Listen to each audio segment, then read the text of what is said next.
అరకిలో చికెన్ ఫ్రైని సరిపెట్టాలి అంటే tasty and స్పైసీగా ఉండే ఈ చికెన్ ఫ్రైని ఒకసారి ట్రై చేసి చూడండి.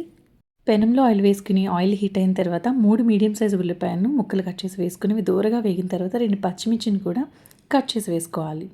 వేగిన ఉల్లిపాయల్లోకి 1 స్పూన్ అల్లం వెల్లుల్లి పేస్ట్ వేసి పచ్చివాసన పోయేంత వరకు ఫ్రై చేసిన తర్వాత నీట్గా క్లీన్గా వాష్ చేసి పెట్టుకుని చికెన్ యాడ్ చేసుకోవాలి. చికెన్ మూత పెట్టి చికెన్లో ఉన్న వాటర్ అంతా వచ్చి ఆ వాటర్తో చికెన్ మొత్తం ఉడికేంత వరకు ఉడికించుకోవాలి. ఇందులోకి కొద్దిగా పసుపు వేసుకోవాలి. ఇందులో స్పెషల్ గరం మసాలా కోసం స్పూన్ ధనియాలు, అర స్పూన్ జీలకర్ర, 2-3 చిటికెల గసగసాలు, 5 ఇలాచి, 4 లవంగాలు, చిన్న దాల్చిన చెక్క ముక్క, అర స్పూన్ మిరియాలు, 6 ఎండుమిర్చి, 5 లేక 6 జీడిపప్పు పలుకులు తీసుకోవాలి.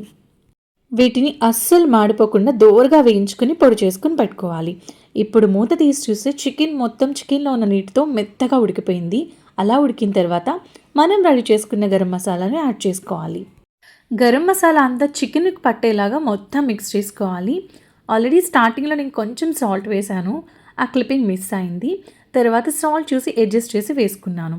ఇలా మొత్తం మిక్స్ చేసిన తర్వాత పైన సన్నగా తరిగిన కొత్తిమీర చల్లితే tasty yummy chicken fry ready. Please like, share, subscribe అండి. Thank you.